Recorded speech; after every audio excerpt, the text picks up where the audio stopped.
स्वागत है आपका ओनली जीएस पर। आज इस वीडियो में पढ़ने वाले हैं दृष्टि पब्लिकेशन की कक्षा 6 से 12 तक की एनसीईआरटी ज्योग्राफी में दिए गए क्लास 10 से संबंधित सभी प्रश्नों को। इस बुक में दिए गए बाकी की क्लास की वीडियोस देखने के लिए आप हमारे चैनल की प्लेलिस्ट पे जाके वहां से बाकी की वीडियोस देख सकते हैं।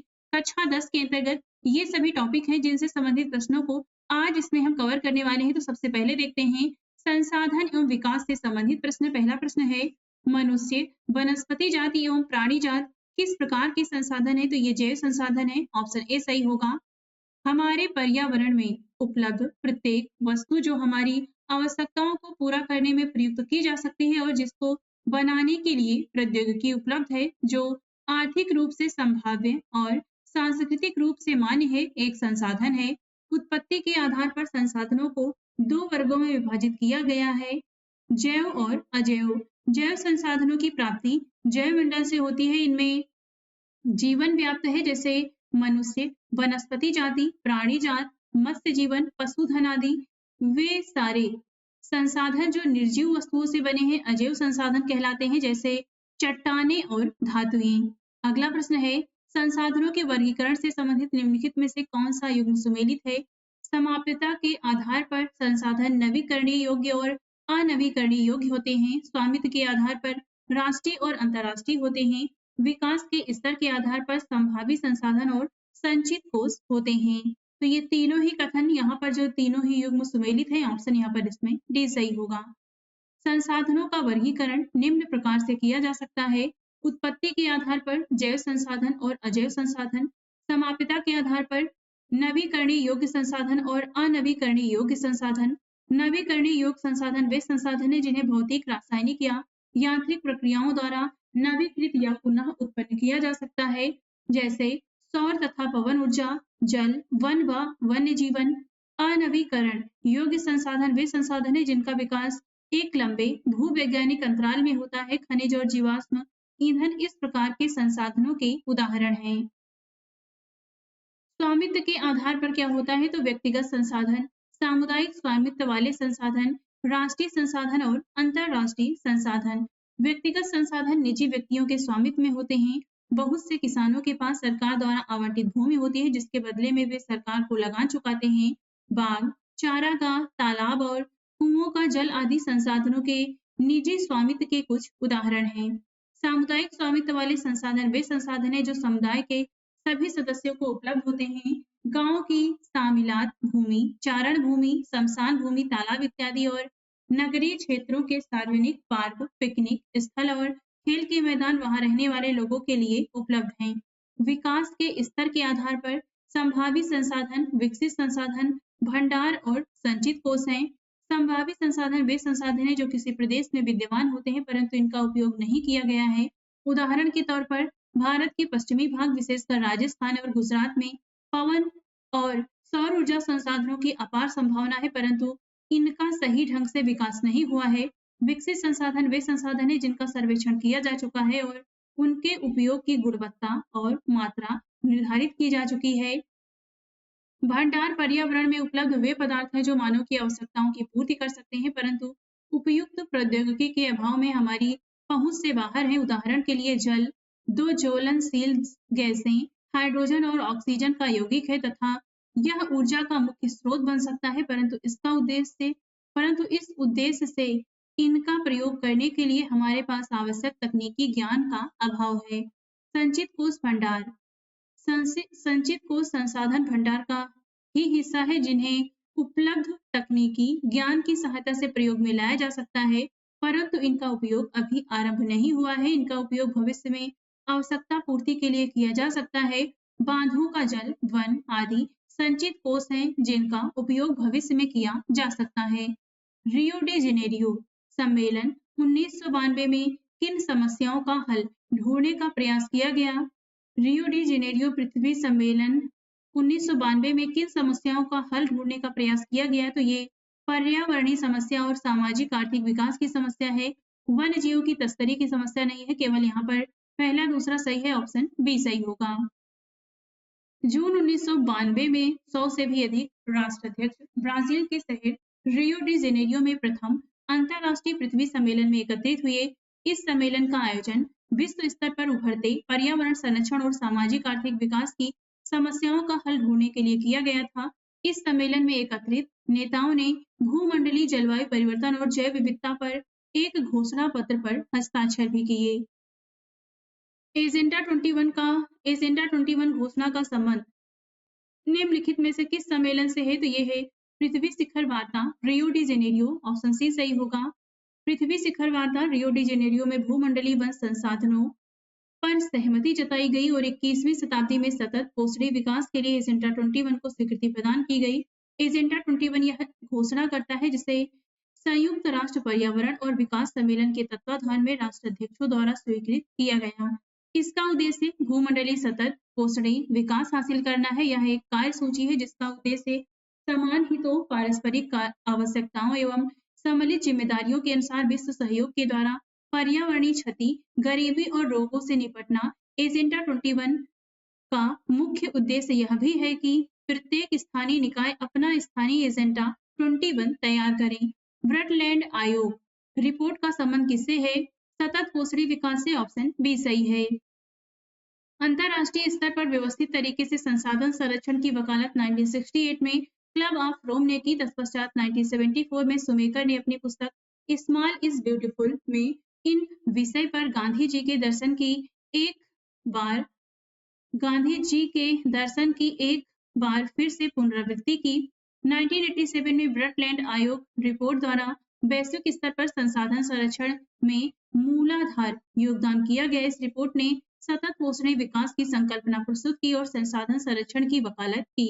यह रिपोर्ट बाद में हमारा साझा भविष्य, आवर कॉमन फ्यूचर शीर्षक से पुस्तक के रूप में प्रकाशित हुई थी।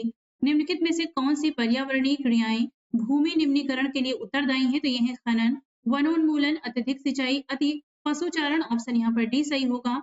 मानवीय क्रियाएं जैसे वनोन्मूलन, अति पशुचारण, खनन एवं अत्यधिक सिंचाई ने भूमि के निम्नीकरण में मुख्य भूमिका निभाई है। खनन के उपरांत खदानों वाले स्थानों को गहरी खाइयों और मलबों के साथ खुला छोड़ दिया जाता है। खनन के कारण वनोन्मूलन भी होता है जो भूमि निम्नीकरण का एक प्रमुख कारण है। गुजरात, राजस्थान, मध्य प्रदेश और महाराष्ट्र में अति पशुचारण भूमि निम्नीकरण का मुख्य कारण है।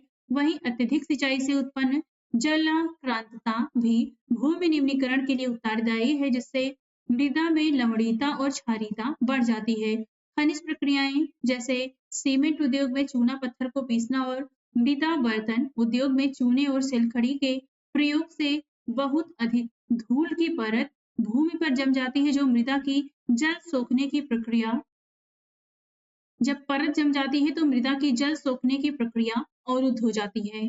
मृदा निर्माण प्रक्रिया में निहित महत्वपूर्ण कारकों में से कौन सा एक कारक उत्तरदायी है? तो ये होगा उच्चावच, जलवायु, वनस्पति समय। ये चारों हैं, ऑप्शन यहाँ पर इसमें डी सही होगा। मृदा सबसे महत्वपूर्ण नवीकरण योग्य प्राकृतिक संसाधन है या पौधे के विकास का माध्यम है जो पृथ्वी पर विभिन्न प्रकार के जीवों का पोषण करती है। मृदा बनने की प्रक्रिया में उच्चावच, जनक शैल अथवा संसर शैल, जलवायु, वनस्पति, अन्य जैव पदार्थ तथा समय मुख्य कारक हैं। प्रकृति के अनेक तत्व जैसे तापमान परिवर्तन, बहते जल की क्रिया, पवन, हिम नदी और अपघटन क्रियाएं आदि मृदा बनाने की प्रक्रिया में योगदान देती हैं। मृदा जैव यानी ह्यूमस अजैव और अजैव दोनों प्रकार के पदार्थों से बनती है। विदित है कि भारत में अनेक प्रकार की उच्चावच भू आकृतियां, जलवायु और वनस्पतियां पाई जाती हैं। इस कारण इस महाद्वीप में अनेक प्रकार की मृदाएं विकसित हुई हैं। निम्नलिखित में से कौन सा कथन सत्य है? जलोढ़ मृदा से निर्मित भारत का उत्तरी मैदान केवल गंगा और ब्रह्मपुत्र नदियों द्वारा लाए गए निक्षेपों से बना है। और दूसरा है पूर्वी तटीय मैदान विशेषकर महानदी गोदावरी, कृष्णा और कावेरी नदियों के डेल्टा भी जलोढ़ मृदा से बने हैं। तो यहाँ पर केवल दूसरा वाला सही है, पहला गलत है, ऑप्शन बी होगा यहाँ पर। भारत का संपूर्ण उत्तरी मैदान जलोढ़ मृदा से बना है। ये मृदाएं हिमालय के 3 महत्वपूर्ण नदी तंत्रों सिंधु, गंगा और ब्रह्मपुत्र नदियों द्वारा लाए गए निक्षेपों से बनी है। पूर्वी तटीय मैदान विशेषकर महानदी गोदावरी, कृष्णा और कावेरी नदियों के डेल्टा भी जलोढ़ मृदा से बने हैं। जलोढ़ मृदा से संबंधित नीचे दिए गए कथनों पर विचार करके बताना है कौन सा कथन सत्य है। पुरानी जलोढ़ मृदा को बांगर कहा जाता है। बांगर मृदा में कंकड़ ग्रंथियों की मात्रा ज्यादा होती है। खादर मृदा में बांगर मृदा की तुलना में ज्यादा महीन कण पाए जाते हैं। तो ये तीनों ही कथन सही है, ऑप्शन यहाँ पर डी होगा। आयु के आधार पर जलोढ़ मृदाएं दो प्रकार की होती हैं, पुराना जलोढ़ बांगर और नया जलोढ़ खादर। बांगर मृदा में कंकड़ ग्रंथियों की मात्रा ज्यादा होती है। खादर मृदा में बांगर मृदा की तुलना में ज्यादा महीन कण पाए जाते हैं। जलोढ़ मृदाएं बहुत उपजाऊ होती हैं क्योंकि अधिकतर जलोढ़ मृदाएं पोटास, फास्फोरस और चूनायुक्त होती हैं जो इनको गेहूं, गन्ने, चावल और अन्य फसलों की खेती के लिए उपयुक्त बनाते हैं। जलोढ़ मृदा में रेत, सिल्ट और मृत्तिका के विभिन्न अनुपात पाए जाते हैं। जैसे जैसे हम नदी के मुहाने से घाटी में ऊपर की ओर जाते हैं, मृदा के कणों का आकार बढ़ता चला जाता है। नदी घाटी के ऊपरी भाग में जैसे ढाल भंग के समीप मोटे कण वाली मृदाएं पाई जाती हैं। ऐसी मृदाएं पर्वतों की तलहटी पर बने मैदानों जैसे दुआर, चौस क्षेत्र और तराई में आमतौर पर पाई जाती हैं। इस प्रकार की मृदाएं दक्कन पठार बेसाल्ट क्षेत्र के उत्तर पश्चिमी भागों में पाई जाती हैं और लावा जनक सैलों से बनी है। ये किस मृदा से संबंधित है ये कथन? तो ये काली मृदा के बारे में है, ऑप्शन बी सही होगा।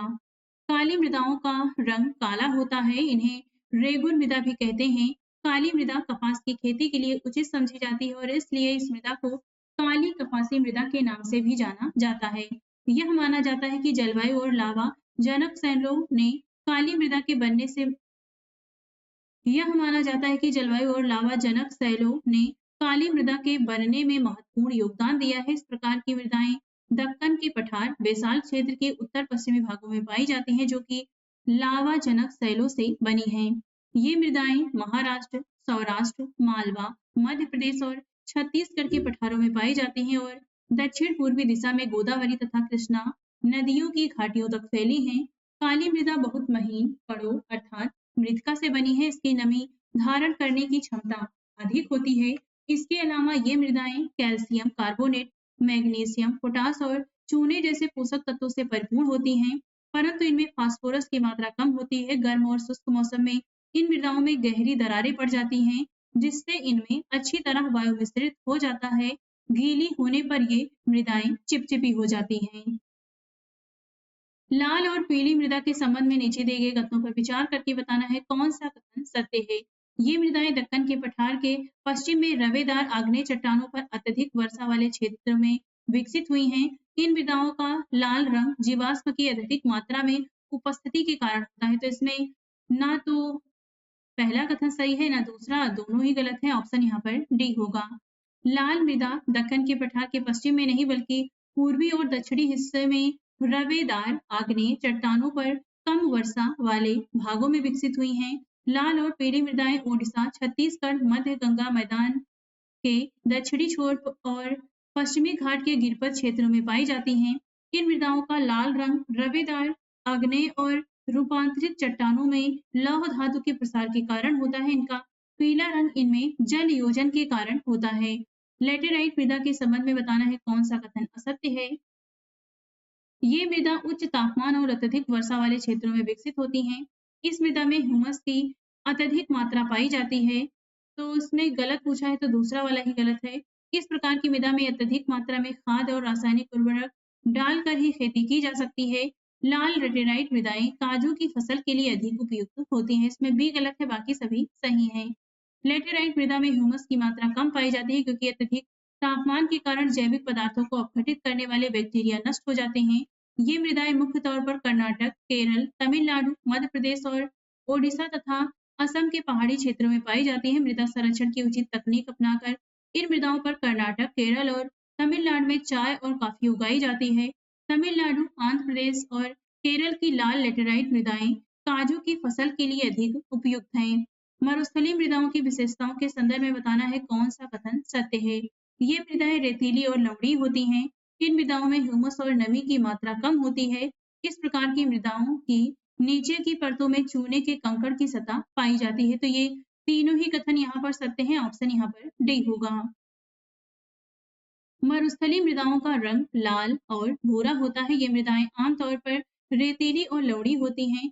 कुछ क्षेत्रों में नमक की मात्रा इतनी अधिक होती है कि यहाँ की झीलों से जल वाष्पीकृत करके खाने का नमक भी बनाया जाता है। शुष्क जलवायु और उच्च तापमान के कारण जल वाष्पन की दर अधिक है और मृदाओं में ह्यूमस और नमी की मात्रा कम होती है। मृदा की सतह के नीचे कैल्शियम की मात्रा बढ़ती चली जाती है और नीचे की परतों में चूने के कंकड़ की सतह पाई जाती है, जिसके कारण मृदा में जल अंतः स्यंदन इनफिल्ट्रेशन द्वारा अवरुद्ध हो जाता है। निम्नलिखित कथनों पर विचार करके बताना है इसमें से कौन सा कथन सत्य है। बहता जल मृत्तिका युक्त मृदाओं को काटते हुए गहरी वाहिकाएं बनाता है, जिसे अवनलिकाएं कहते हैं। जब ऊपरी मृदा घुलकर जल के साथ बह जाती है तो इसे चादर अपरदन यानी सीड एरोजन कहते हैं। तो यहाँ पर दोनों ही कथन सही हैं, ऑप्शन यहाँ पर सी होगा। मृदा के कटाव और उसके बहाव की प्रक्रिया को मृदा अपरदन कहा जाता है। मृदा के बनने और अपरदन की क्रियाएं आमतौर पर साथ साथ चलती हैं और दोनों में संतुलन होता है। बहता हुआ जल मृत्तिका युक्त मृदाओं को काटते हुए गहरी वाहिकाएं बनाता है, जिसे अवनलिकाएं कहते हैं। जो भूमि जोतने योग्य नहीं रहती उसे उत्खात भूमि कहते हैं। चंबल बेसिन में ऐसी उत्खात भूमि को खड्ड रैविन भी कहा जाता है। कई बार जल विस्तृत क्षेत्र को ढके हुए ढाल के साथ नीचे की ओर बहता है। ऐसी स्थिति में इस क्षेत्र की ऊपरी मृदा घुलकर जल के साथ बह जाती है। इसे चादर अपरदन स्तर अपक्षरण कहते हैं। इस प्रकार दो भी सत्य है, यानी सीट इरोजन कहते हैं। पंजाब में भूमि निम्नीकरण का निम्नलिखित में से मुख्य कारण क्या है? तो अधिक सिंचाई करना, ऑप्शन सी सही है। भूमि एक ऐसा संसाधन है जिसका उपयोग हमारे पूर्वज करते आए हैं तथा भावी पीढ़ी भी इसी भूमि का उपयोग करेगी। कुछ मानव क्रियाओं जैसे वनोन्मूलन, अति पशुचारण और खनन ने भी भूमि के निम्नीकरण में मुख्य भूमिका निभाई है। पंजाब, हरियाणा और पश्चिमी उत्तर प्रदेश में अधिक सिंचाई भूमि निम्नीकरण के लिए मुख्य रूप से उत्तरदायी है। अतः विकल्प सी सही है। अति सिंचन से उत्पन्न जलाक्रांतता भी भूमि निम्नीकरण के लिए उत्तरदायी होती है, क्योंकि इससे मृदा में लवणीयता और क्षारीयता बढ़ जाती है। खनन के कारण झारखंड, छत्तीसगढ़, मध्य प्रदेश और उड़ीसा जैसे राज्यों में वनोन्मूलन भूमि निम्नीकरण का कारण बना है। गुजरात, राजस्थान, मध्य प्रदेश और महाराष्ट्र में अति पशुचारण भूमि निम्नीकरण का मुख्य कारण है। निम्नलिखित में से किस क्षेत्र में सीढ़ीदार सोपानी खेती की जाती है? तो ये पश्चिमी और मध्य हिमालय में, ऑप्शन डी सही होगा। ढाल वाली भूमि पर समोच्च रेखाओं के समानांतर हल चलाने से ढाल के साथ जल बहाव की गति घटती है। इसे समोच्च जुताई कहा जाता है। ढाल वाली भूमि पर सोपान बनाए जा सकते हैं। सोपान कृषि अपरदन को नियंत्रित करती है। पश्चिमी और मध्य हिमालय में सोपान या सीढ़ीदार कृषि विकसित है। बड़े खेतों को पट्टियों में बांटा जाता है। फसलों के बीच में घास की पट्टियां उगाई जाती हैं। ये पवनों द्वारा जनित बल को कमजोर करती हैं। इस तरीके को पट्टी कृषि स्ट्रिप फार्मिंग कहते हैं। पेड़ों को कतारों में लगाकर रक्षा, मेखला, शेल्टर बेल्ट बनाने से पवनों की गति कम होती है। इन रक्षक पट्टियों का पश्चिम भारत में रेत के टीलों के स्थायीकरण में महत्वपूर्ण योगदान रहा है। अब देखते हैं वन एवं वन्य जीव संसाधन से संबंधित प्रश्न। पहला है IUCN international union for conservation of nature ने पौधों और प्राणियों की जातियों को विभिन्न श्रेणियों में विभाजित किया है। इन श्रेणियों के संदर्भ में बताना है कि इसमें से कौन सा सुमेलित है। संकटग्रस्त जातियां इंडेंजर्ड स्पीशीज में वो होती हैं जिन जातियों को लुप्त होने का खतरा है। सुफेद जातियां वल्नरेबल स्पीशीज वे होती हैं जिनकी संख्या घट रही है। स्थानिक जातियां इंडेमिक स्पीशीज वे हैं इन जातियों की संख्या बहुत कम है या सुभेद है। तो तीसरा वाला गलत है, केवल पहला दूसरा सही है, ऑप्शन ए सही होगा। IUCN के अनुसार विभिन्न प्रकार के पौधों और प्राणियों की प्रजातियों को निम्नलिखित श्रेणियों में विभाजित किया जा सकता है। सामान्य प्रजातियां नॉर्मल स्पीशीज वे प्रजातियां हैं जिनकी संख्या जीवित रहने के लिए सामान्य मानी जाती है। संकटग्रस्त प्रजातियां इंडेंजर्ड स्पीशीज वे प्रजातियां हैं जिनके लुप्त होने का खतरा है। जिन विषम परिस्थितियों के कारण इनकी संख्या कम हुई है, यदि वे जारी रहती है तो इन प्रजातियों का जीवित रहना कठिन है। सुभेद प्रजातियां वल्नरेबल स्पीशीज वे प्रजातियां हैं जिनकी संख्या घट रही है। यदि इनकी संख्या पर विपरीत प्रभाव डालने वाली परिस्थितियां नहीं बदली और इनकी संख्या घटती रही तो यह संकटग्रस्त प्रजातियों की श्रेणी में शामिल हो जाएंगी। स्थानिक प्रजातियां इंडेमिक स्पीशीज ये प्राकृतिक या भौगोलिक सीमाओं से अलग विशेष क्षेत्रों में पाई जाने वाली प्रजातियां हैं। अतः तीसरा युग्म सुमेलित नहीं है। लुप्त प्रजातियां क्या हैं? तो वे प्रजातियां हैं जो इनके रहने के आवासों में खोज करने पर अनुपस्थित पाई गई। ये प्रजातियां स्थानीय क्षेत्र, प्रदेश, देश, महाद्वीप या पूरी पृथ्वी से लुप्त हो गई हैं। इनमें से कौन सी टिप्पणी प्राकृतिक, वनस्पति जात और प्राणी जात के ह्रास के प्रमुख कारण नहीं है? तो कृषि प्रसार, बृहद स्तरीय विकास परियोजनाएं, पशुचारण और ईंधन लकड़ी एकत्रित करना, तीव्र औद्योगिकरण और शहरीकरण। यहाँ पर प्रमुख कारण पूछा है तो सी वाला नहीं होगा, बाकी तीनों हैं। हमने प्रकृति को संसाधन में परिवर्तित कर वन एवं वन्य जीव को काफी नुकसान पहुंचाया है। भारत में वनों को सबसे बड़ा नुकसान औपनिवेशिक काल में रेल लाइन, कृषि, व्यवसाय, वाणिज्यिक वानिकी और खनन क्रियाओं में वृद्धि से हुआ है। स्वतंत्रता प्राप्ति के बाद भी वन संसाधनों के सिकुड़ने में कृषि का फैलाव महत्वपूर्ण कारणों में से एक रहा। अधिकतर जनजातीय क्षेत्रों, विशेषकर पूर्वोत्तर और मध्य भारत में स्थानांतरी झूम खेती के चलते वनों की कटाई का निम्नीकरण हुआ है। विकास बड़ी विकास परियोजनाओं ने भी वनों को बहुत नुकसान पहुंचाया है। नदी घाटी परियोजनाओं के कारण हजारों वर्ग किलोमीटर से अधिक वनों को साफ करना पड़ा या जलमग्न होना पड़ा और यह प्रक्रिया अभी तक जारी है। बहुत से वन अधिकारी और पर्यावरणविद यह मानते हैं कि वन संसाधनों की बर्बादी में पशुचारण और ईंधन के लिए लकड़ी कटाई मुख्य भूमिका निभाते हैं। यद्यपि इनमें कुछ सच्चाई हो सकती है, परंतु चारे और ईंधन के लिए लकड़ी की आवश्यकता है तो मुख्यतः पेड़ों की टहनियां काटकर पूर्ण की जाती है, न कि पूरे पेड़ काटकर। निम्नलिखित में से कौन से कथन हिमालयन यव के संदर्भ में सही हैं? हिमालयन यव हिमाचल प्रदेश और अरुणाचल प्रदेश में पाया जाने वाला एक औषधीय पौधा है। इस पेड़ की छाल, पत्तियों, टहनियों का उपयोग कैंसर के उपचार के लिए किया जाता है। तो ये दोनों ही कथन सही हैं। ऑप्शन यहाँ पर सी होगा। हिमालयन यव चीड़ के एक प्रकार का सदाबहार वृक्ष एक औषधीय पौधा है जो हिमाचल प्रदेश और अरुणाचल प्रदेश के कई क्षेत्रों में पाया जाता है। इस पेड़ की छाल, पत्तियों, टहनियों और जड़ों से टैक्सोल नामक रसायन निकाला जाता है तथा इसे कैंसर रोगों के उपचार के लिए प्रयोग किया जाता है। अत्यधिक खपत से इस पादप प्रजाति को खतरा पैदा हो गया है। भारतीय वन्य जीव अधिनियम 1972 के अंतर्गत शामिल है। वन्य जीवों के आवास का कानूनी संरक्षण, संकटग्रस्त वन्य जीवों के शिकार पर प्रतिबंध, वन्य जीवों के अंगों के व्यापार पर रोक, ये तीनों ही शामिल हैं। ऑप्शन यहाँ पर डी होगा। उपर्युक्त सभी विकल्प सही हैं। वन्य जीव सुरक्षा के लिए भारतीय वन्य जीव संरक्षण अधिनियम 1972 लागू किया गया, जिसमें वन्य जीवों के आवास संरक्षण के अनेक प्रावधान थे। संपूर्ण भारत में रक्षित प्रजातियों की सूची भी प्रकाशित की गई। इस कार्यक्रम के तहत बची हुई संकटग्रस्त प्रजातियों के बचाव पर शिकार प्रतिबंध पर वन्यजीव आवासों का कानूनी रक्षण तथा जंगली जीवों के व्यापार पर रोक लगाने आदि पर प्रबल जोर दिया गया। इसके पश्चात केंद्रीय सरकार व कई राज्य सरकारों ने राष्ट्रीय उद्यान और वन्यजीव अभयारण्य भी स्थापित किए हैं। प्रोजेक्ट टाइगर की शुरुआत की गई 1973 में। ऑप्शन यहाँ पर सी सही होगा। प्रोजेक्ट टाइगर विश्व की बेहतरीन वन्यजीव परियोजनाओं में से एक है। इसकी शुरुआत 1973 में हुई।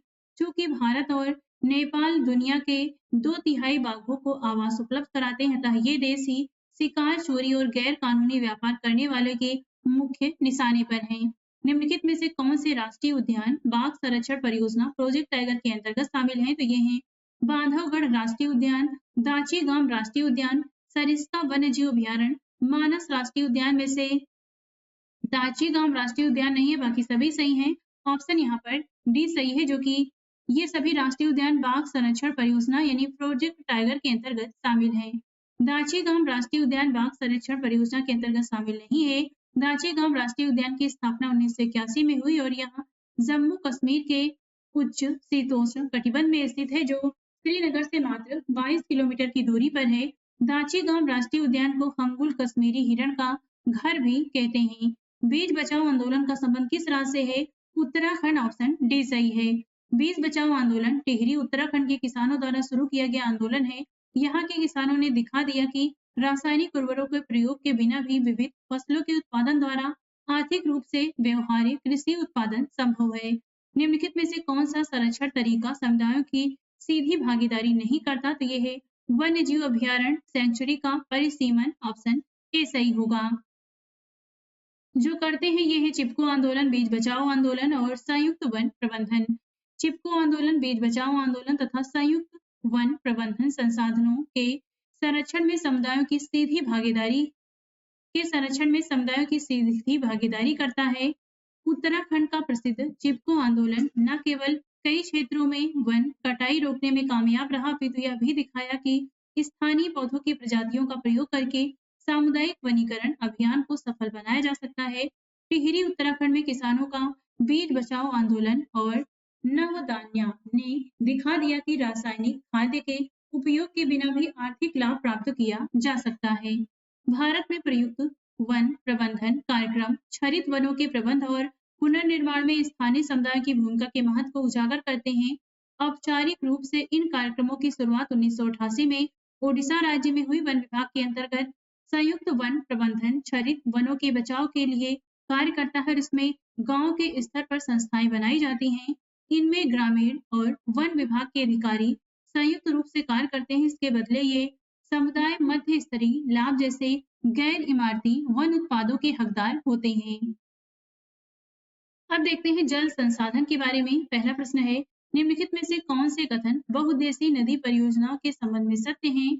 बहुउद्देशीय परियोजनाएं जल बहाव को नियंत्रित करके बाढ़ पर काबू पाती हैं। बहुउद्देशीय परियोजनाएं घरेलू और औद्योगिक उपयोग हेतु जल की आपूर्ति करती हैं। बहुउद्देशीय परियोजनाओं के कारण भूमि निम्नीकरण की समस्या बढ़ती है। ये तीनों ही कथन सही हैं। ऑप्शन यहाँ पर इसमें डी सही होगा। बांधों को बहुउद्देशीय परियोजनाएं भी कहा जाता है क्योंकि एकत्रित जल के अनेक उपयोग समन्वित होते हैं। इनका उपयोग सिंचाई के अलावा विद्युत उत्पादन, घरेलू और औद्योगिक उपयोग हेतु जल आपूर्ति के लिए, बाढ़ नियंत्रण, मनोरंजन, आंतरिक नौ चालन और मत्स्य पालन के लिए भी किया जाता है। नदियों पर बांध बनाने और उनका बहाव नियंत्रित करने से अत्यधिक तलछट जलाशय की तली पर जमा होता रहता है। बांध के जलाशय पर तलछट जमा होने का अर्थ यह भी है कि यहाँ तलछट, जो कि एक प्राकृतिक उर्वरक है, बाढ़ के मैदानों तक नहीं पहुंचता, जिसके कारण भूमि निम्नीकरण की समस्याएं बढ़ती हैं। यह भी माना जाता है कि बहुउद्देशीय परियोजनाओं के कारण भूकंप आने की संभावना बढ़ जाती है और अत्यधिक जल के उपयोग से जल जनित बीमारियां, फसलों में कीटाणु जनित बीमारियां और प्रदूषण फैलते हैं।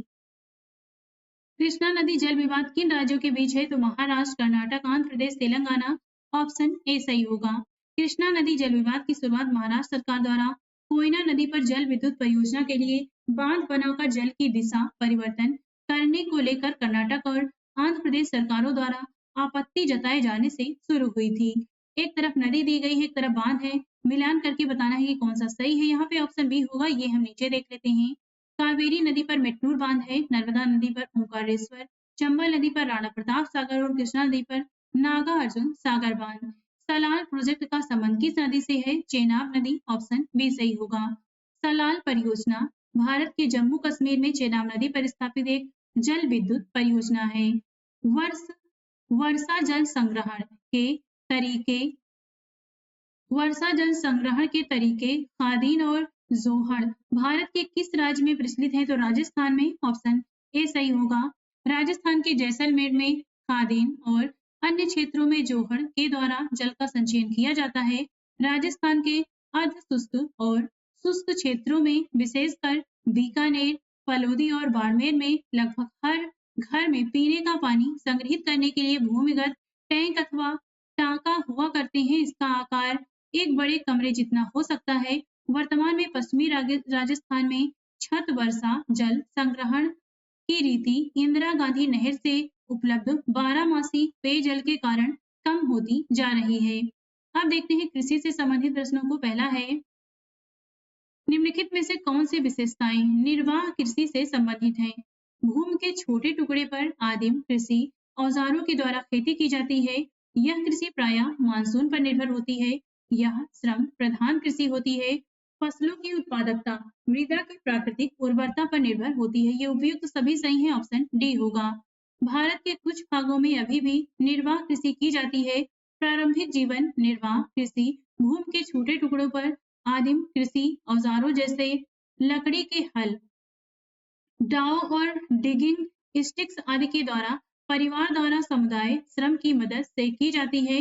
इस प्रकार की कृषि प्रायः मानसून, मृदा की प्राकृतिक उर्वरता और फसल उगाने के लिए अन्य पर्यावरणीय परिस्थितियों पर निर्भर करती है। यह कर्तन दहन प्रणाली कृषि है।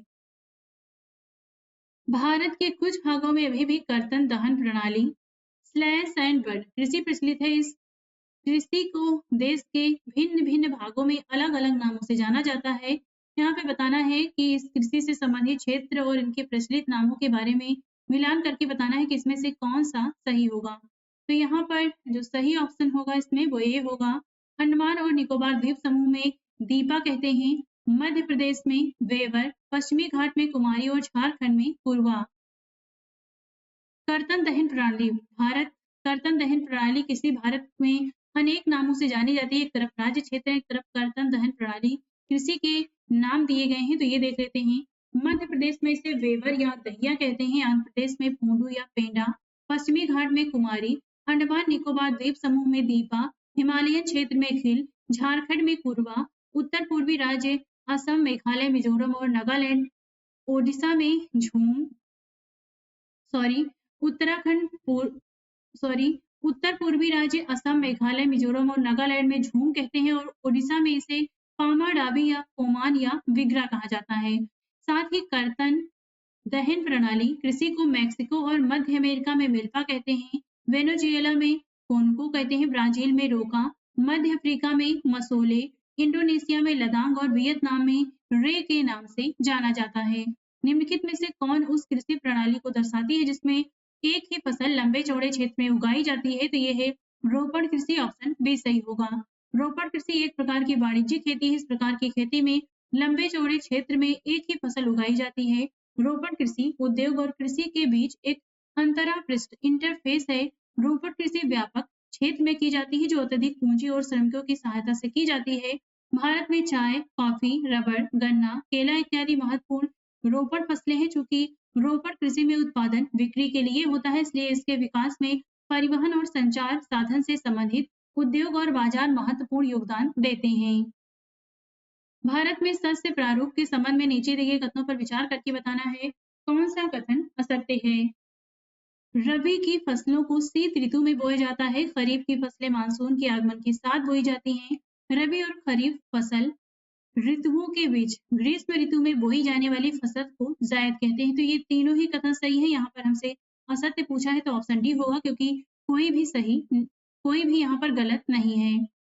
भारत विशाल भौतिक विविधताओं और सांस्कृतिक बहुलताओं वाला देश है, जो देश में कृषि पद्धतियों और शस्य प्रारूपों में प्रतिबिंबित होता है।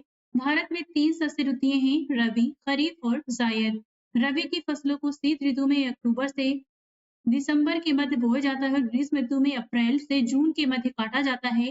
खरीफ की फसलें देश के विभिन्न क्षेत्रों में मानसून के आगमन के साथ बोई जाती हैं और सितंबर अक्टूबर में काट ली जाती हैं। रबी और खरीफ की फसलें के बीच ग्रीष्म ऋतु में बोई जाने वाली फसल को जायद कहा जाता है।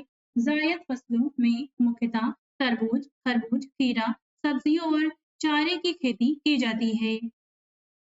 निम्नलिखित में से कौन सी खरीफ की फसलें हैं? तो ये होगा मक्का, तो इसमें होगा मक्का, बाजरा, चना नहीं है और सोयाबीन। यहाँ पर ऑप्शन इसमें डी सही होगा। खरीफ की फसलें, प्रमुख फसलें हैं चावल, मक्का, ज्वार, बाजरा, अरहर, मूंग, उड़द, कपास, जूट, मूंगफली और सोयाबीन, जबकि गेहूं, चना, जौ, मटर और सरसों ये सभी रबी की फसलें हैं।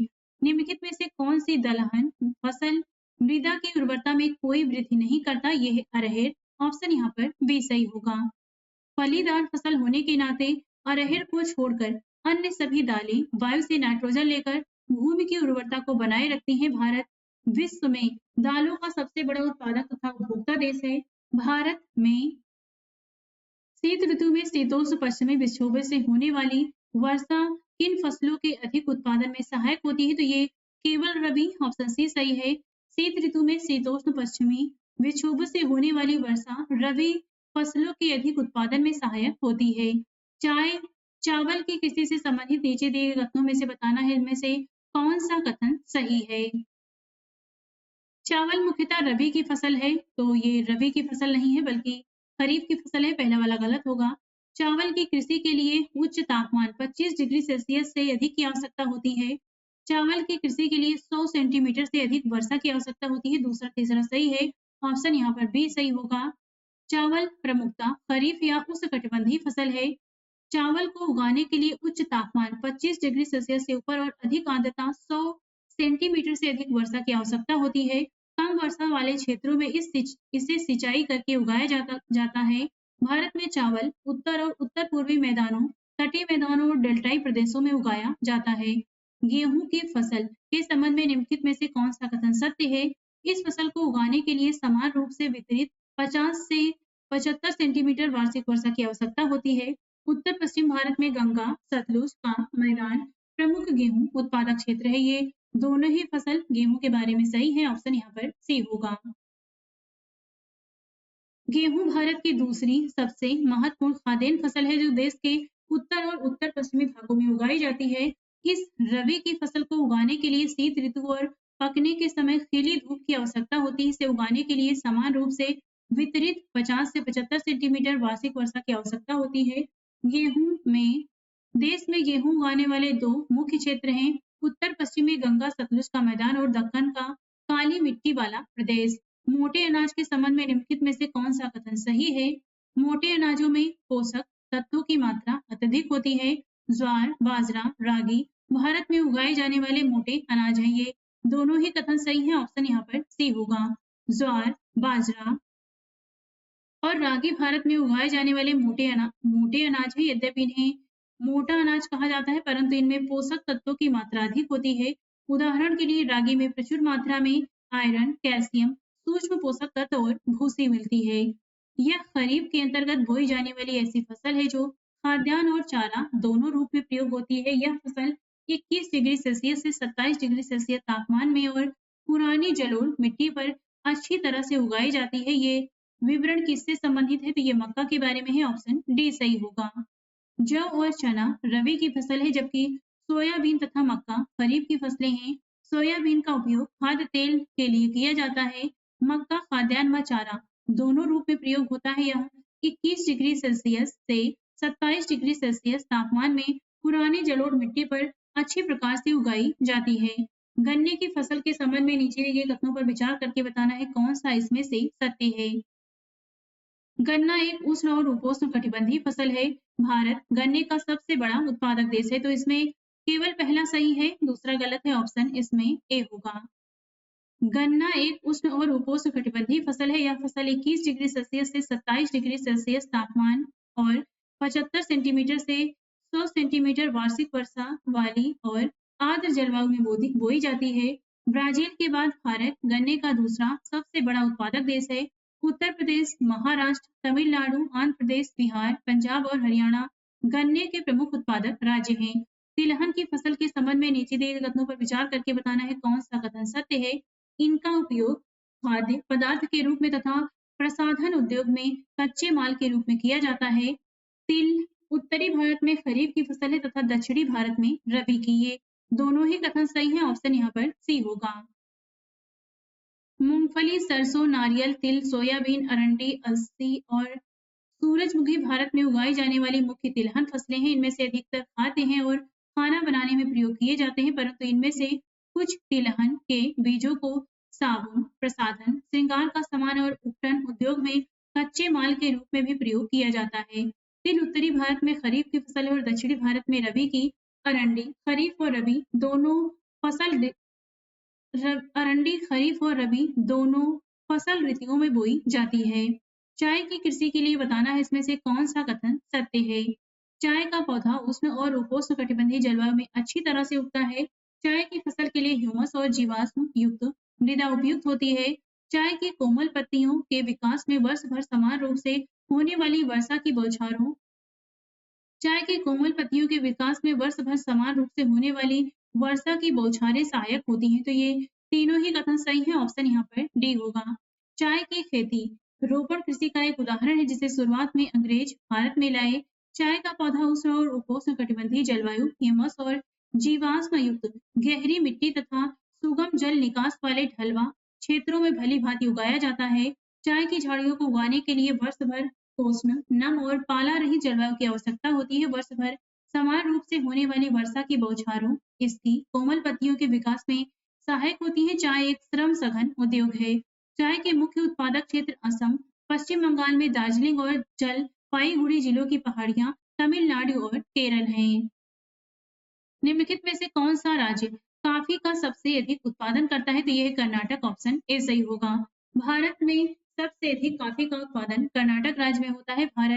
भारतीय कॉफी अपनी गुणवत्ता के लिए विश्व विख्यात है। इसकी कृषि की शुरुआत बाबा बुदन पहाड़ियों से हुई और आज भी इसकी खेती नीलगिरी की पहाड़ियों के आसपास कर्नाटक, केरल और तमिलनाडु में की जाती है।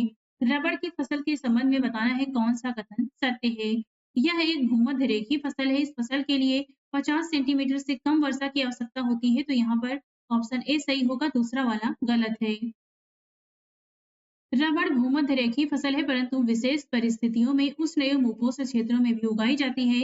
रबड़ की फसल के 200 सेंटीमीटर से अधिक वर्षा और 25 डिग्री सेल्सियस से अधिक तापमान वाली नम और आर्द्र जलवायु की आवश्यकता होती है। रबड़ एक महत्वपूर्ण औद्योगिक कच्चा माल है। रबड़ का सबसे ज्यादा उपयोग मोटर गाड़ी के टायर और ट्यूब बनाने में होता है। कपास की कृषि के लिए कौन सी मृदा सर्वाधिक उपयुक्त मानी जाती है तो ये है काली मृदा, ऑप्शन यहाँ पर इसमें सी सही होगा। भारत को कपास के पौधे का मूल स्थान माना जाता है। दक्कन पठार के शुष्कतर भागों में काली मिट्टी कपास उत्पादन के लिए उपयुक्त मानी जाती है। यह एक खरीफ की फसल है और इसे पक कर तैयार होने में 6 से 8 महीने लगते हैं। महाराष्ट्र, गुजरात, मध्य प्रदेश, कर्नाटक, आंध्र प्रदेश, तमिलनाडु, पंजाब और हरियाणा कपास के मुख्य उत्पादक राज्य हैं। इस पंचवर्षीय योजना के अंतर्गत भूमि सुधार कार्यक्रम को लागू किया गया। यह है प्रथम पंचवर्षीय योजना, ऑप्शन ए सही होगा। 1950 के दशक में विनोबा भावे ने भूदान आंदोलन की शुरुआत किस राज्य से की थी? आंध्र प्रदेश, ऑप्शन बी सही होगा। विनोबा भावे की गांधी जी की ग्राम स्वराज अवधारणा में गहरी आस्था थी। गांधी जी की शहादत के बाद उनके संदेश को लाखों लोगों तक पहुंचाने के लिए विनोबा भावे ने लगभग पूरे देश की पदयात्रा की। एक बार जब वे आंध्र प्रदेश के एक गांव पोचमपल्ली में लोगों को संबोधित कर रहे थे तो कुछ भूमिहीन गरीब ग्रामीणों ने उनसे अपने आर्थिक भरण पोषण के लिए कुछ भूमि मांगी। अचानक श्री रामचंद्र रेड्डी उठ खड़े हुए और उन्होंने भूमिहीन ग्रामीणों को 80 एकड़ भूमि बांटने की पेशकश की। इसे ही भूदान के नाम से जाना गया। वर्तमान में पोचमपल्ली तेलंगाना राज्य में स्थित है। निम्नलिखित में से किस आंदोलन को रक्तहीन क्रांति की संज्ञा दी गई? ये है भूदान ग्रामदान आंदोलन, ऑप्शन बी सही होगा। विनोबा भावे द्वारा शुरू किए गए भूदान ग्रामदान आंदोलन को रक्तहीन क्रांति भी नाम दिया गया। नीचे दिए गए कथनों पर विचार करके बताना है कौन सा कथन सत्य है। आजादी के बाद से सकल घरेलू उत्पाद जीडीपी में कृषि के योगदान का अनुपात लगातार बढ़ रहा है। देश में सर्वाधिक लोगों को सेवा क्षेत्र में रोजगार प्राप्त हो रहा है। यहाँ पर दोनों ही कथन गलत है, ऑप्शन यहाँ पर इसमें डी सही होगा। भारतीय कृषि भारतीय अर्थव्यवस्था की रीढ़ है। देश के सकल घरेलू उत्पाद में कृषि का अनुपात आजादी के बाद से लगातार घटने के बावजूद भी देश की लगभग 50% जनता कृषि पर निर्भर है तथा यह देश में सर्वाधिक रोजगार उपलब्ध कराने वाला क्षेत्र है। खनिज तथा ऊर्जा संसाधन से संबंधित प्रश्नों को देखते हैं। पहला है निम्नलिखित में से कौन से धात्विक खनिज आग्नेय तथा कायांतरित चट्टानों में पाए जाते हैं? तो ये है जस्ता, कोयला नहीं है, तांबा और सीसा है। यहाँ पर ऑप्शन सी सही होगा। सामान्यतः खनिज अयस्कों में पाए जाते हैं। किसी भी खनिज में अन्य अवयवों या तत्वों के मिश्रण या संचयन हेतु अयस्क शब्द का प्रयोग किया जाता है। आग्नेय तथा कायांतरित चट्टानों में खनिज दरारों, जोड़ों, भ्रंशों व विदरों में मिलते हैं। छोटे जमाव सिराओं के रूप में और बृहद जमाव परत के रूप में पाए जाते हैं। इनका निर्माण भी अधिकतर उस समय होता है जब ये तरल अथवा गैसीय अवस्था में दरारों के सहारे भूपृष्ठ की ओर धकेले जाते हैं। ऊपर आते हुए ये ठंडे होकर जम जाते हैं। मुख्य धात्विक खनिज जैसे टिन, तांबा, जिंक और सीसा आदि इसी तरह सिराओं व परतों के रूप में प्राप्त होते हैं। एक तरफ परमाणु ऊर्जा केंद्र है, एक तरफ राज्य है, मिलान करके बताना है कौन सा सही है। तो सही ऑप्शन बी होगा। आप मिलान स्वयं करिए। हम नीचे देख लेते हैं। काकड़ा पार्ट ये परमाणु ऊर्जा केंद्र ये गुजरात में है, कैगा कर्नाटक में, कलपक्कम कुडनकुलम तमिलनाडु में, नरोरा उत्तर प्रदेश में, तारापुर महाराष्ट्र में और रावत भाटा परमाणु ऊर्जा केंद्र राजस्थान में स्थित है। निम्नलिखित में से कौन सा खनिज अपक्षयित पदार्थ के अवशिष्ट भार को त्यागता हुआ चट्टानों के अपघटन से बनता है? तो ये है बॉक्साइट, ऑप्शन यहाँ पर डी सही है। खनिजों के निर्माण की एक अन्य विधि धरातलीय चट्टानों का अपघटन है। खनिजों चट्टानों के घुलनशील तत्वों के अपरदन के पश्चात अयस्क वाली अवशिष्ट चट्टानें रह जाती हैं। बॉक्साइट का निर्माण इसी प्रकार होता है। प्लेसर निक्षेप के संबंध में नीचे दी गई कथनों में से बताना है कौन सा कथन यहाँ पर सही है। ये पहाड़ियों के आधार तथा घाटी तल की रेत में जलोढ़ निक्षेप होते हैं। इन निक्षेपों में सोना, चांदी, प्लेटिनम जैसी महंगी धातुएं पाई जाती हैं। ये दोनों ही कथन सही हैं। ऑप्शन यहाँ पर सी होगा। प्लेसर निक्षेप पहाड़ियों के आधार तथा घाटी तल की रेत में जलोढ़ निक्षेप होते हैं तथा इनमें कुछ खनिज भी पाए जाते हैं। इनमें प्रायः ऐसे खनिज होते हैं जो जल द्वारा घर्षित नहीं होते। इन खनिजों में सोना, चांदी, टिन व प्लेटिनम प्रमुख है। निम्नलिखित में से किन खनिजों को समुद्री जल से प्राप्त किया जाता है? ये है नमक, मैग्नीशियम और ब्रोमाइन। ऑप्शन यहाँ पर इसमें सी सही होगा, अभ्रक नहीं होता है। महासागरीय जल में भी विशाल मात्रा में खनिज पाए जाते हैं, लेकिन इनमें से अधिकांश के व्यापक रूप से विस्तृत होने के कारण इनकी आर्थिक सार्थकता कम है। फिर भी सामान्य नमक, मैग्नीशियम तथा ब्रोमाइन ज्यादातर समुद्री जल से ही प्राप्त होते हैं। महासागरीय तली भी मैग्नीज ग्रंथिकाओं में धनी है। भारत के किस राज्य में रेड कोल खनन किया जाता है? तो ये है मेघालय। ऑप्शन बी सही होगा। भारत में अधिकांश खनिज राष्ट्रीयकृत है और इनका निष्कर्षण सरकारी अनुमति के पश्चात ही संभव है, किंतु उत्तर पूर्वी भारत के अधिकांश जनजातीय क्षेत्रों में खनिजों का सामर्थ्य व्यक्तिगत व समुदायों को प्राप्त है। मेघालय में कोयला, लौह अयस्क, चूना पत्थर व डोलोमाइट के विशाल निक्षेप पाए जाते हैं। जोवाई व चेरापूंजी में कोयले का खनन जनजातीय परिवारों के सदस्यों द्वारा एक लंबी संकीर्ण सुरंग के रूप में किया जाता है, जिसे रेड होल खनन कहते हैं। निम्नलिखित में से किस लौह अयस्क का उपयोग विद्युत उपयोगों में विशेष रूप से होता है? तो यह है मैग्नेटाइट। ऑप्शन ए सही है। मैग्नेटाइट सर्वोत्तम प्रकार का लौह अयस्क है जिसमें 70% लोहांश पाया जाता है। इसमें सर्वश्रेष्ठ चुंबकीय गुण होते हैं जो विद्युत उद्योग में विशेष रूप से उपयोगी हैं। भारत में कुडप्पा तथा धारवाड़ युग की अवसादी तथा आग्नेय शैलों में लौह अयस्क की प्राप्ति होती है। निम्नलिखित कथनों में से बताना है कौन सा कथन सत्य है। भारत उच्च कोटि में लोहांश युक्त लौह अयस्क में धनी है। हेमेटाइट सर्वाधिक महत्वपूर्ण औद्योगिक लौह अयस्क है जिसका अधिकतम मात्रा में उपभोग हुआ है। तो यहाँ पर दोनों ही कथन सही हैं। ऑप्शन सी सही होगा। भारत में उच्च कोटि के लोहांश युक्त लौह अयस्क पाए जाते हैं। हेमेटाइट सर्वाधिक महत्वपूर्ण औद्योगिक लौह अयस्क है जिसका अधिकतम मात्रा में उपभोग हुआ है। निम्नलिखित में से कौन से लौह अयस्क के खनन क्षेत्र हैं? तो ये है बादाम पहाड़, सिंह भूमि, मैकाल पहाड़ी और नल्लौर में से बादाम पहाड़ और सिंह भूमि केवल पहला और दूसरा सही है। ऑप्शन डी होगा। बादाम पहाड़ और सिंह भूमि में लौह अयस्क का खनन किया जाता है। ओडिशा में उच्च कोटि का हेमेटाइट किस्म का लौह अयस्क मयूरभंज व केंदुझर जिलों में बादाम पहाड़ खदानों से निकाला जाता है। इसी के निकट झारखंड के पश्चिमी सिंहभूम जिले के गुआ तथा नोवा मुंडी से हेमेटाइट अयस्क का खनन किया जाता है। निम्नलिखित में से किन खदानों का लौह अयस्क विशाखापट्टनम से जापान तथा दक्षिण कोरिया को निर्यात किया जाता है? यह है बैराडीला। ऑप्शन बी सही होगा। छत्तीसगढ़ के दांतावाला जिले से लगभग 40 किलोमीटर दक्षिण पश्चिम की दूरी पर स्थित बैराडीला पहाड़ी श्रृंखलाओं में अति उत्तम कोटि का हेमेटाइट पाया जाता है। इसमें इस्पात बनाने में आवश्यक सर्वश्रेष्ठ भौतिक गुण विद्यमान है। इन खदानों का लौह अयस्क विशाखापट्टनम पत्तन से जापान तथा दक्षिण कोरिया को निर्यात किया जाता है। लौह अयस्क के खाने एवं उनके अवस्थित राज्यों को यहाँ पे मिलान करके बताना है कौन सा सही होगा। तो यहाँ पर सही ऑप्शन बी होगा। ये हम नीचे देख लेते हैं। चंद्रपुरी, रत्नागिरी लौह अयस्क खदानें महाराष्ट्र में हैं। चित्रदुर्ग, कुंद्रेमुख, बेल्लौरी, चिकमंगलूर कर्नाटक में है। दुर्ग, बैलाडीली छत्तीसगढ़ में है। केंदुझर, मयूरभंज ओडिशा में है। कर्नाटक के पश्चिमी घाट में अवस्थित कुंद्रेमुख की खाने 100% निर्यात इकाई है। कुंद्रेमुख निक्षेप संसार के सबसे बड़े निक्षेपों में से एक माना जाता है। नीचे दिए गए कथनों पर विचार करके बताना है कौन सा कथन सत्य है। मैग्नीज मुख्य रूप से इस्पात के विनिर्माण में प्रयोग किया जाता है। मैग्नीज ब्लीचिंग पाउडर, कीटनाशक दवाएं व पेंट बनाने में प्रयोग होता है। तो यहाँ पर दोनों ही कथन सही है। ऑप्शन सी होगा।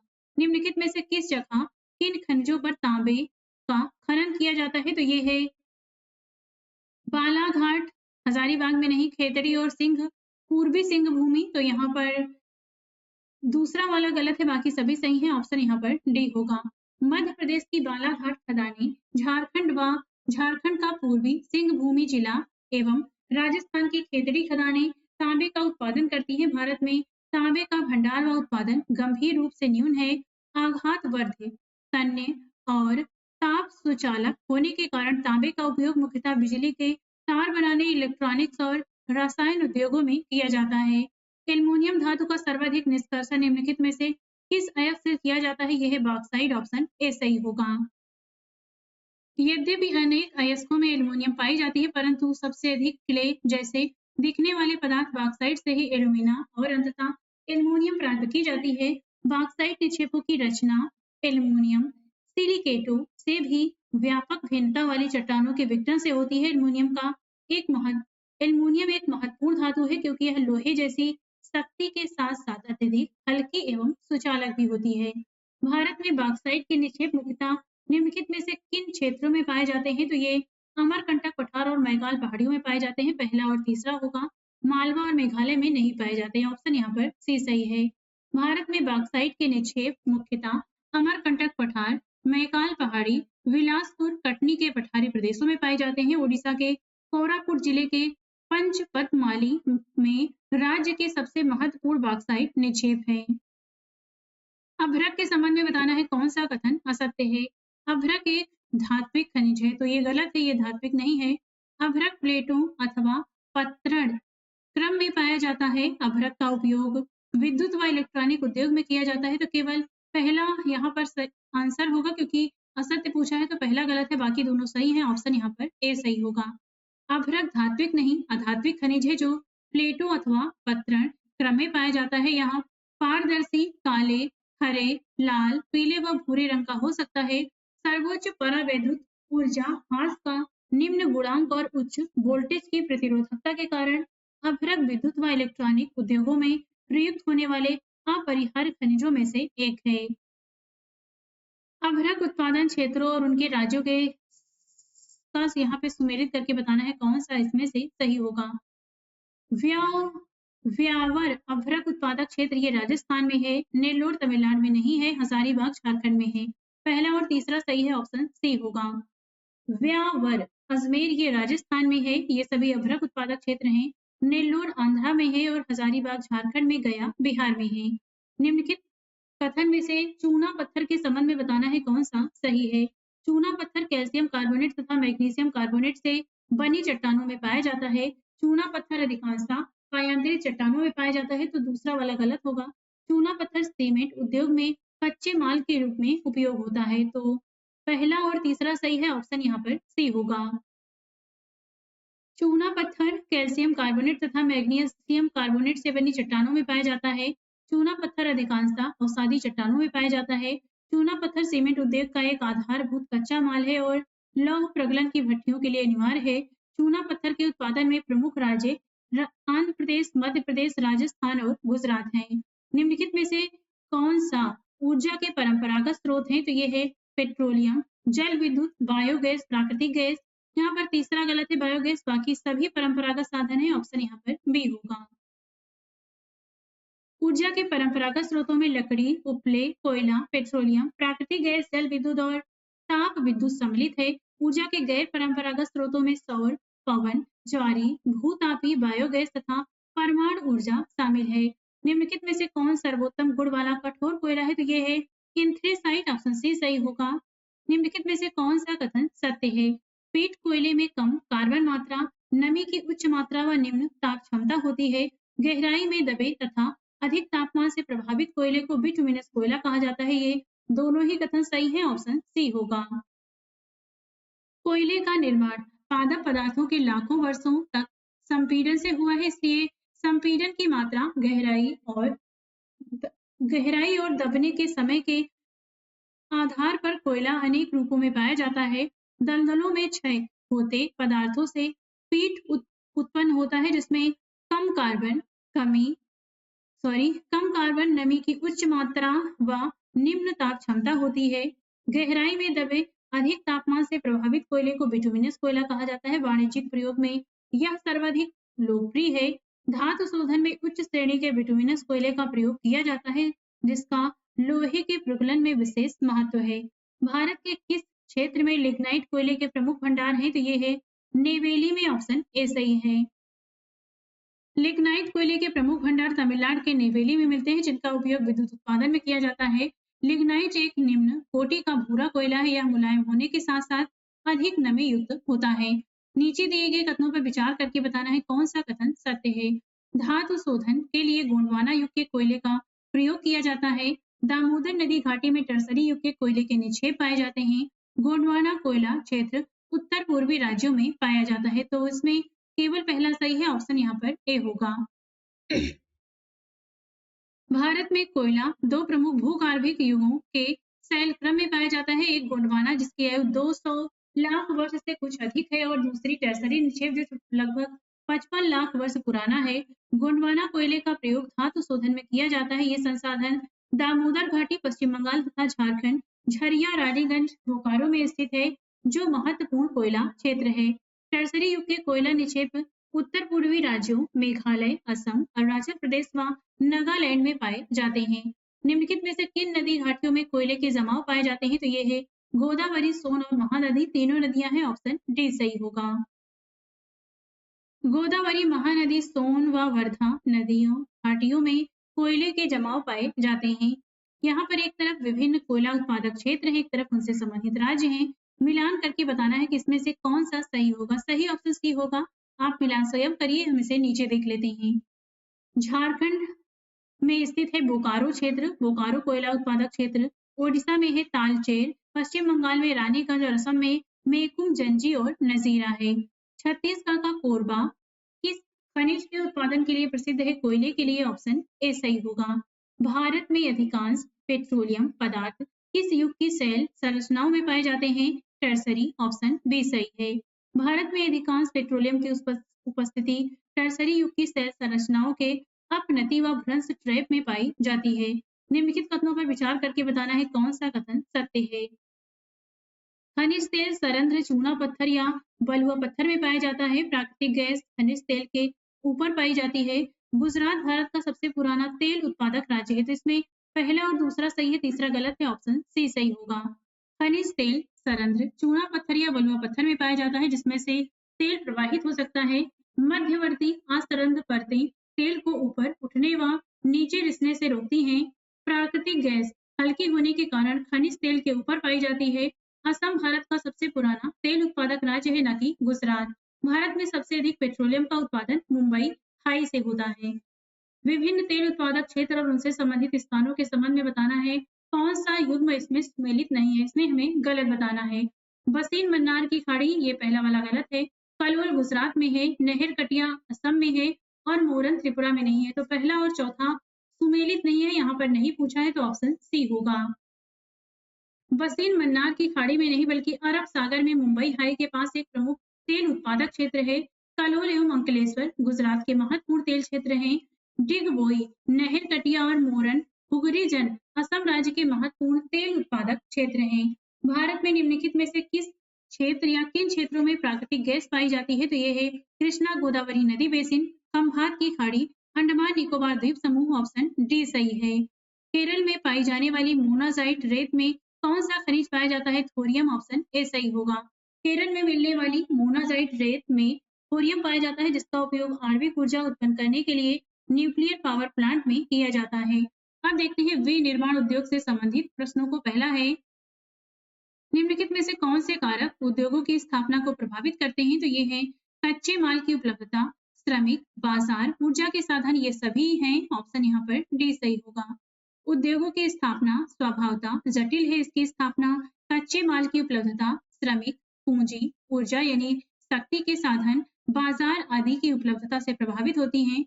इन सभी कारकों का एक स्थान पर पाया जाना लगभग असंभव है। फलस्वरूप विनिर्माण उद्योग की स्थापना के लिए वही स्थान उपयुक्त है जहां ये कारक उपलब्ध हो, अथवा जहां इन्हें कम कीमत पर उपलब्ध कराया जा सकता है। निम्नलिखित में से कौन सा कथन समूहन बचत को परिभाषित करता है? तो ये होगा उद्योगों का नगरों के पास संकेंद्रण, ऑप्शन बी सही है। नगर केंद्रों द्वारा दी गई सुविधाओं से लाभान्वित होकर कई बार बहुत से उद्योग नगरों के आसपास केंद्रित हो जाते हैं, जिसे समूहन बचत कहा जाता है। ऐसे स्थानों पर धीरे धीरे बड़ा औद्योगिक समूहन स्थापित हो जाता है। पटसन उद्योग के संबंध में नीचे दिए गए कथनों में से बताना है कौन सा सही है। भारत पटसन व पटसन निर्मित सामान का सबसे बड़ा उत्पादक देश है। भारत में पटसन उद्योग का अधिकांश भाग हुगली नदी के तट पर विकसित हुआ है। तो ये दोनों ही कथन सही हैं, ऑप्शन सी होगा यहाँ पर। भारत पटसन व पटसन निर्मित सामान का सबसे बड़ा उत्पादक है तथा बांग्लादेश के पश्चात दूसरा बड़ा निर्यातक भी है। भारत में अधिकांश पटसन उद्योग पश्चिम बंगाल में हुगली नदी तट पर 98 किलोमीटर लंबी तथा 3 किलोमीटर चौड़ी एक सक्रिय मेखला में स्थित है। हुगली नदी तट पर इनके स्थित होने के निम्नलिखित कारण हैं। पटसन उत्पादक क्षेत्रों की निकटता, सस्ता जल परिवहन, सड़क, रेल व जल परिवहन का जाल, कच्चे माल का मिलों तक ले जाने में सहायक होना, कच्चे पटसन को संसाधित करने के लिए प्रचुर जल, पश्चिम बंगाल तथा समीपवर्ती राज्यों जैसे ओडिशा, बिहार व उत्तर प्रदेश से सस्ते श्रमिक उपलब्ध होना, कोलकाता का एक बड़े नगरीय केंद्र के रूप में बैंकिंग, बीमा और जूट के सामान के निर्यात के लिए पत्तन की सुविधाएं प्रदान करना आदि शामिल है। निम्नलिखित में से बताना है कौन सा कथन चीनी उद्योग के संबंध में सही है। गन्ने की चीनी मिलों तक ढुलाई में ज्यादा समय लगने से इसके सुक्रोज की मात्रा घट जाती है। और दूसरा है दक्षिणी और पश्चिमी राज्यों के गन्ने में उत्तर भारत के गन्ने की अपेक्षा अधिक मात्रा में सुक्रोज पाया जाता है। इसमें दोनों ही कथन सही है, ऑप्शन सी होगा।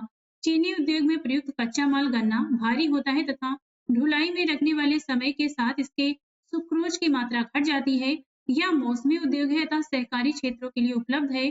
कुछ वर्षों से चीनी मिलों की संख्या दक्षिणी और पश्चिमी राज्यों में विशेषकर महाराष्ट्र में बढ़ी है। इसका मुख्य कारण यहाँ के गन्ने में अधिक सुक्रोज की मात्रा है।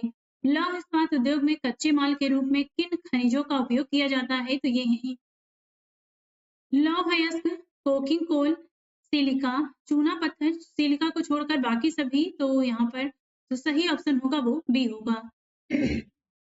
सॉरी, लौह अयस्क उद्योग में लौह अयस्क, कोकिंग कोल तथा चूना पत्थर का प्रयोग किया जाता है जो लगभग 4:2:1 के अनुपात में होता है। इस्पात को कठोर बनाने के लिए इसमें मैग्नीज की कुछ मात्रा की आवश्यकता होती है। यद्यपि भारत संसार का प्रमुख लौह इस्पात उत्पादक देश है, फिर भी हम इसके संपूर्ण संभाव्य का विकास नहीं कर पाए हैं। इसके निम्नलिखित कारण हैं उच्च लागत तथा कोकिंग कोयले की सीमित उपलब्धता, कम श्रमिक उत्पादकता, ऊर्जा की अनियमित पूर्ति, अविकसित अवसंरचना। विभिन्न उर्वरकों तथा उसमें प्रमुख यौगिक के संबंध में नीचे दिए गए कथनों में से बताना है कौन सा कथन सही सुमेलित है। यूरिया ये नाइट्रोजनी उर्वरक होता है। GAP nitrogen, phosphorus, potash. तो इसने हमसे सही सुमेलित पूछा है।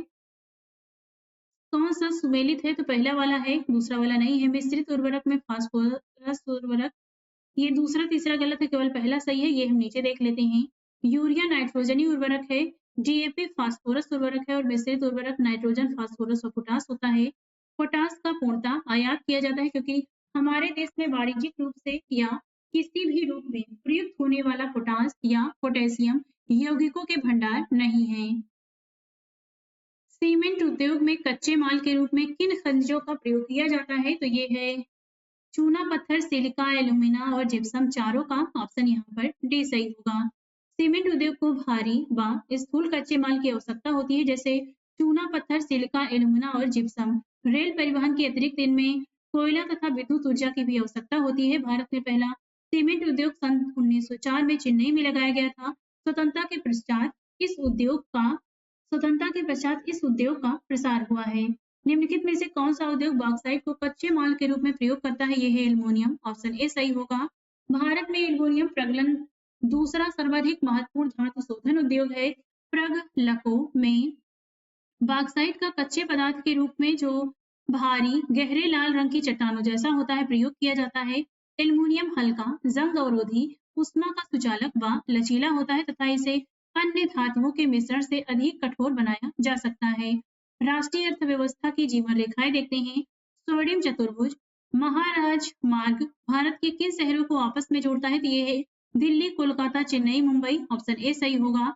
स्वर्णिम चतुर्भुज महाराज मार्ग के तहत भारत सरकार ने दिल्ली, कोलकाता, चेन्नई, मुंबई व दिल्ली को जोड़ने वाली 6 लेन वाली महाराज मार्गों की सड़क परियोजना प्रारंभ की है।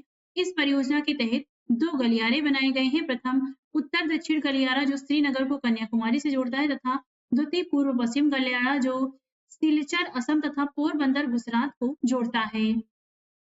निम्नलिखित कथनों पर विचार करके बताना है कौन सा कथन सही है। पाइपलाइन बिछाने की प्रारंभिक लागत अधिक होती है, पाइपलाइनों को चलाने की लागत न्यूनतम होती है। ये दोनों ही कथन सही हैं, ऑप्शन सी सही होगा। पाइपलाइन बिछाने की प्रारंभिक लागत अधिक होती है, लेकिन इसको चलाने रनिंग करने की लागत न्यूनतम है। वाहन वाहनांतरण देरी तथा हानियां इसमें लगभग नहीं के बराबर होती हैं। निम्नलिखित में से कौन सा राज्य हजीरा विजयपुर जगदीशपुर पाइपलाइन से नहीं जुड़ा, तो यह है महाराष्ट्र, ऑप्शन सी सही होगा। गैस पाइपलाइन गुजरात में हजीरा को उत्तर प्रदेश में जगदीशपुर से मिलाती है। यह मध्य प्रदेश के विजयपुर के रास्ते से होकर गुजरती है। इसकी शाखाएं राजस्थान में कोटा तथा उत्तर प्रदेश के शाहजहांपुर, बगराला व अन्य स्थानों पर हैं। निम्नलिखित युग्मों में से बताना है कौन सा सुमेलित है। राष्ट्रीय जल मार्ग संख्या 1 ये प्रयागराज व हल्दिया के मध्य है। राष्ट्रीय जलमार्ग संख्या 2 सदिया व धुबरी के मध्य है। राष्ट्रीय जलमार्ग संख्या 3 काकीनाडा पुदुचेरी नहर में नहीं है। यहाँ केवल पहला दूसरा सही है, ऑप्शन ए होगा। राष्ट्रीय जलमार्ग 1 हल्दिया तथा प्रयागराज के मध्य गंगा भागीरथी एवं हुगली नदी पर 1620 किलोमीटर लंबा है। राष्ट्रीय जलमार्ग 2 सदिया व धुबरी के मध्य 991 किलोमीटर लंबा ब्रह्मपुत्र नदी पर स्थित है। राष्ट्रीय जलमार्ग संख्या 3 पश्चिमी तट नहर उद्योग मंडल नहर चंपकारा नहर केरल, कुल लंबाई 205 किलोमीटर है। तो ये स्रोत है पीआईबी का। निम्नलिखित में से किस पत्तन को स्वतंत्रता प्राप्ति के बाद पहले पत्तन के रूप में विकसित किया गया? ऐसा देश विभाजन के बाद कराची पत्तन की कमी को पूरा करने तथा मुंबई से होने वाले व्यापारिक दबाव को कम करने के लिए किया गया था। तो ये है कांडला पत्तन, ऑप्शन ए सही होगा। स्वतंत्रता प्राप्ति के बाद कच्छ में कांडला पत्तन, वर्तमान नाम दीनदयाल पत्तन, पहले पत्तन के रूप में विकसित किया गया। ऐसा देश विभाजन के बाद कराची पत्तन की कमी को पूरा करने तथा मुंबई से होने वाले व्यापारिक दबाव को कम करने के लिए किया गया था। कांडला एक स्वारी पत्तन है। यह जम्मू कश्मीर, हिमाचल प्रदेश, पंजाब, हरियाणा, राजस्थान व गुजरात के औद्योगिक तथा खाद्यान्नों के आयात निर्यात को संचालित करता है। नेक्स्ट है, यहाँ पे दो कथन दिए गए हैं, बताना है कौन सा कथन इसमें से सही है। ओडिशा में स्थित पारादीप पत्तन विशेषता कोयले का निर्यात करता है। कोलकाता एक अंतःस्थलीय नदी पत्तन है। तो इसमें केवल दूसरा सही है, पहला गलत है, ऑप्शन बी होगा। ओडिशा में स्थित पारादीप पत्तन विशेषता लौह अयस्क का निर्यात करता है। कोलकाता इसे श्यामा प्रसाद मुखर्जी पत्तन कहते हैं। एक अंतःस्थलीय नदी पत्तन है। यह पत्तन गंगा ब्रह्मपुत्र बेसिन की वृहद व समृद्ध पृष्ठभूमि को सेवाएं प्रदान करता है। ज्वारी पत्तन होने के कारण हुगली के तलछट जमाव को नियमित रूप से साफ करना पड़ता है। कोलकाता पत्तन पर बढ़ते व्यापार को कम करने हेतु हल्दिया सहायक पत्तन के रूप में विकसित किया गया है। भारत में निम्नलिखित में से कौन से प्राकृतिक पोताश्रय हैं? तो ये है कोचीन, कोची पत्तन, मुंबई पत्तन, विशाखापट्टनम, चेन्नई नहीं है, बाकी तीनों है, ऑप्शन यहाँ पर डी सही होगा। कोचीन या कोची एक प्राकृतिक पोताश्रय है जहां से उर्वरक, पेट्रोलियम उत्पाद एवं सामान्य नौ भार का परिवहन होता है। यह भारत का सबसे बड़ा शिपयार्ड बंदरगाह है। मुंबई एक प्राकृतिक पोताश्रय है। मुंबई पत्तन के अधिक परिवहन को ध्यान में रखकर इसके सामने जवाहरलाल नेहरू पत्तन विकसित किया गया है, जो इस पूरे क्षेत्र को एक समूह पत्तन की सुविधा भी प्रदान करता है। विशाखापट्टनम एक प्राकृतिक बंदरगाह है। डाल्फिन नोज यहीं स्थित है। चेन्नई भारत का प्राचीनतम कृत्रिम पत्तन है। कांडला या फिर दीनदयाल पत्तन कच्छ की खाड़ी के सिरे पर स्थित एक ज्वारी बंदरगाह है। पारादीप गहरा तथा लेगून सदृश बंदरगाह है। यहाँ से लौह अयस्क, कपास, मैंगनीज आदि का निर्यात किया जाता है। Tuticorin VO Chidambaranar port trust गहरा एवं कृत्रिम समुद्री पोताश्रय है। यह समृद्ध पृष्ठ प्रदेश के साथ रेल और सड़क मार्ग से जुड़ा हुआ है। यहाँ से मुख्यतः कोयला, नमक, खाद्य तेल एवं पेट्रोलियम उत्पादों का निर्यात किया जाता है। मार्मुगांव गोवा में अरब सागर के तट पर सुवारी नदी के मुहाने पर स्थित एक प्राकृतिक बंदरगाह है। एनसीईआरटी क्लास 10 की पाठ्य पुस्तक समकालीन भारत 2 में तूतीकोरिन को प्राकृतिक पोताश्रय जबकि भारत सरकार की आधिकारिक वेबसाइट में तूतीकोरिन या फिर वीओ चिदम्बरनार पोर्ट ट्रस्ट को कृत्रिम पोताश्रय बताया गया है। तो ये दोनों आप डिफरेंस याद रखिएगा। तो आज इस वीडियो में बस इतना ही। नेक्स्ट वीडियो में हम कक्षा 11 से संबंधित प्रश्नों को कवर करने वाले हैं।